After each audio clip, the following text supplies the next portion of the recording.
ഇറാനിലെ ഇസ്ഫഹാനിൽ ആണവ കേന്ദ്രമെന്ന പേരിൽ കഴിഞ്ഞ ജൂണിൽ ഇസ്രായേൽ തകർത്ത കെട്ടിടത്തെക്കുറിച്ച് ധാരണയില്ലെന്ന് UN ഏജൻസി. ഇസ്ഫഹാനിലെ ഒരു ഭൂഗർഭ സമുച്ചയത്തിൽ ഇറാൻ പുതിയ യുറേനിയം സമ്പുഷ്ടീകരണ കേന്ദ്രം വികസിപ്പിച്ചതായി റിപ്പോർട്ടുകൾ വന്നിരുന്നു. കഴിഞ്ഞ ജൂണിൽ ഇറാന്റെ ആണവ കേന്ദ്രങ്ങൾക്ക് നേരെ ഇസ്രായേൽ നടത്തിയ ആക്രമണത്തിൽ ഈ കേന്ദ്രത്തിന് കനത്ത നാശനഷ്ടങ്ങൾ സംഭവിച്ചതായും റിപ്പോർട്ടുകൾ വന്നിരുന്നു. ഇത്തരം അവകാശവാദങ്ങൾക്ക് നേരെ ചോദ്യമുയർത്തുന്നതാണ് UN ആണവ നിരീക്ഷണ ഏജൻസിയുടെ റിപ്പോർട്ട്. ഇസ്ഫഹാനിൽ ആണവ എൻഗേജ്മെന്റ് സൗകര്യത്തെക്കുറിച്ച് നിരവധി സംശയങ്ങൾ ഉള്ളതായാണ് അന്താരാഷ്ട്ര atomic energy agency director general Rafael Grossi വിശദമാക്കുന്നത്.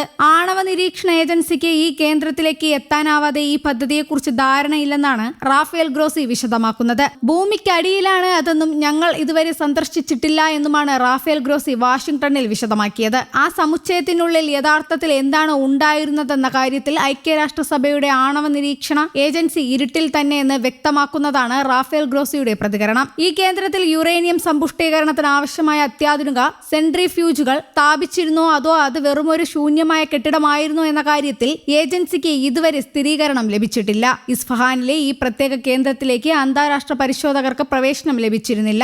ആക്രമണം നടക്കുമ്പോൾ അവിടെ ആണവ പ്രവർത്തനങ്ങൾ നടക്കുന്നുണ്ടായിരുന്നോ എന്ന് ഉറപ്പിച്ച് പറയാൻ കഴിയില്ല. ഇത്തരമൊരു ആണവ കേന്ദ്രത്തെക്കുറിച്ച് 2025 ജൂണിലാണ് ഇറാൻ UN നിരീക്ഷണ ഏജൻസിയെ അറിയിക്കുന്നത്. എന്നാൽ ഏജൻസിയിൽ നിന്നുള്ള പരിശോധകർ എത്തും മുൻപ് ഇറാൻ ഇസ്രയേലുമായി 12 ദിവസം നീണ്ട യുദ്ധം ആരംഭിച്ചു. ഇതിനാൽ കേന്ദ്ര പരിശോധന റദ്ദാക്കേണ്ടി വന്നിരുന്നു.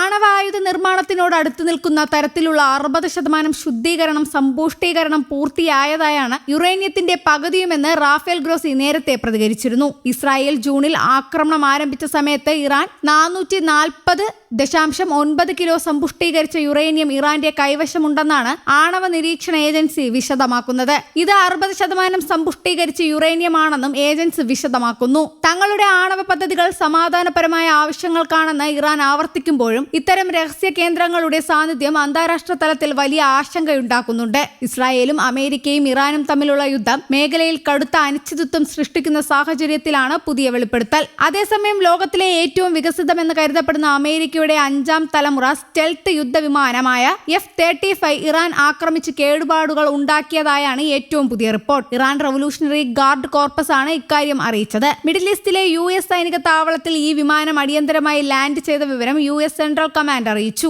ആക്രമണം സ്ഥിരീകരിക്കപ്പെട്ടാൽ ഇറാന്റെ ശക്തമായ നീക്കമായിരിക്കും ഇത്.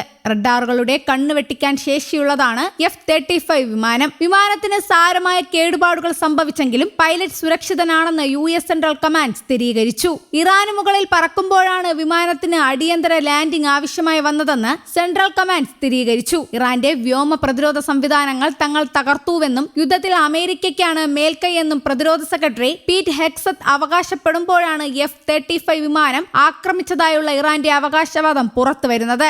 News desk Kerala Kaumudi.